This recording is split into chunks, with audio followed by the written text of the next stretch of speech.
नमस्कार आप सभी को। एचकेआरएन के माध्यम से जितने कर्मचारी इलेक्शन के समय सरकार ने लगाए थे, उन सभी कर्मचारियों को अब बाहर का रास्ता दिखाया जा रहा है। यह लगातार आ रहे लेटर्स, चाहे वो टीचर्स के हों, चाहे वन विभाग के हों, चाहे एनएचएम कर्मचारियों के हों, किसी के भी हों, जो लगातार आ रहे हैं अलग अलग डिवीजन से, वो इस बात का प्रमाण है कि जो भी मुख्यमंत्री साहब और सरकार ने इलेक्शन के समय कहा, वो जुमला ही था। कहा था 1,20,000 की सेवा सुरक्षा करेंगे और इनको बाहर नहीं निकाला जाएगा, लेकिन अब फर्स्ट कम फर्स्ट आउट के बेसिस पर सबको बाहर का रास्ता दिखाया जा रहा है। मैं खुद इस मत पर थी कि 5 साल से ज्यादा जिसकी सेवा को हो गया है, उन्हें पक्का करके आगे से केवल रेगुलर भर्ती की जाए, क्योंकि एचकेआरएन एक शोषणकारी व्यवस्था है।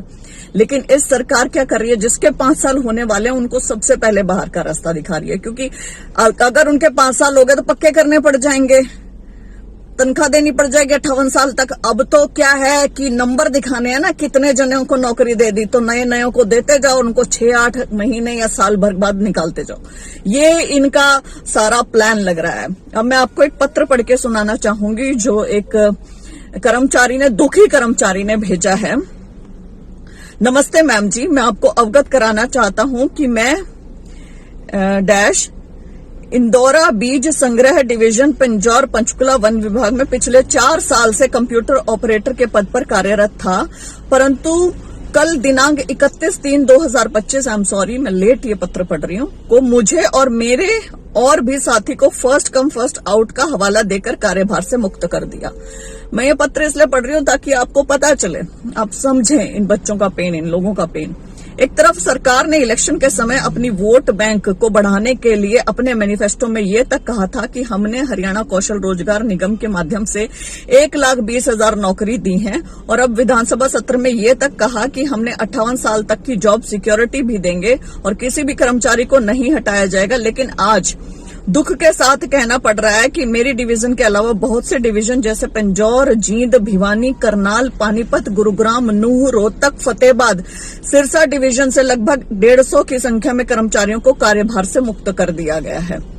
अब हम सभी कर्मचारियों को पता है कि किस मानसिक दौर से गुजर रहे हैं, हमको ही पता है, लेकिन कोई हमारी सुनने वाला नहीं। वह इस नौकरी की वजह से कितने लोगों का घर चल रहा था। मैडम जी, आपसे विनम्र निवेदन है कि आप हमारी बातों को सरकार को अपने माध्यम से बताएं, हरियाणा वासियों को अवगत करवाने का कष्ट करें। बहुत इन्होंने साथ ही सारे के सारे सबूत भी दिए हैं। पंचकुला से निकले हैं, जो गुरुग्राम से निकले हैं, जो भिवानी से निकले हैं, करनाल से, सोनीपत से, पानीपत से, पलवल से, ये सारे इन्होंने डाटा भी दिया है। अब आप समझ के देखें कि 4 साल से कोई व्यक्ति लगा हुआ है किसी पोस्ट के ऊपर, जिसे भाजपा सरकार ये सपना दिखाती है कि आपको बाहर नहीं किया जाएगा, आप टेंशन ना लें बिल्कुल भी, लेकिन फिर उन्हें बाहर का रास्ता दिखा दिया जाता है इलेक्शन होने के बाद, उनके वोट लेने के बाद, उनके घर वालों के वोट लेने के बाद। तो इसको क्या कहेंगे, धोखाधड़ी कहा जाएगा ना, क्योंकि उन्होंने तो एक आस में दिया था कि शायद 4 साल हो गए, 1 और साल हो जाएगा, उनकी नौकरियां पक्की हो जाएगा, उनका घर ऐसे ही चलता रहेगा, गुजारा बढ़िया हो जाएगा। लेकिन सरकार ने घरों के चूल्हे बुझा दिए। ऐसे में वो पर्टिकुलर व्यक्ति क्या करे, ऐसे व्यक्ति क्या करें जिन्हें बाहर का रास्ता दिखा दिया। उनके पास क्या सॉल्यूशन बचता है, क्या करेंगे, कोर्ट का रुख इख्तियार करेंगे, फिर कहेंगे भर्ती रोको गएंगे या कुछ भी बोलते हैं। दूसरा, सरकार को कोसेंगे। तीसरा, नशे की तरफ जाएंगे।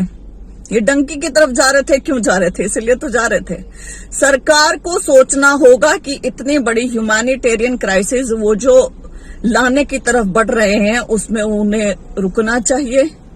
इन कर्मचारियों के बारे में सोचना चाहिए, इनकी सेवा सुरक्षा के बारे में सोचना चाहिए। आपने जो वादा किया उसको पूरा करना चाहिए। आप यदि कर नहीं पा रहे हैं तो कारण बताइए वाजिब। आप रेगुलर भर्ती भी नहीं कर रहे हैं, आप इन्हें पक्का कर सकते हैं, लेकिन आप नहीं कर रहे हैं। आप कारण भी नहीं बता रहे हैं, आप सिर्फ और सिर्फ जिंदगियों से खेल रहे हैं। लोगों की जिंदगियों से खेलना आपका शौक है, वही आप कर रहे हैं। आप खुद के वेतन भत्ते बढ़ा लेते हैं, लेकिन आपने इनका जीना हराम कर दिया है, जो कि सबसे ज्यादा गलत है। कृपया अपना फैसला वापस लें, इस नियम को वापस लें, व तुरंत प्रभाव से इन सभी को इनकी सेवा सुरक्षा करें। आगे से HKRN नाम की इस बीमारी को खत्म करें और केवल रेगुलर भर्ती करें। बहुत बहुत धन्यवाद।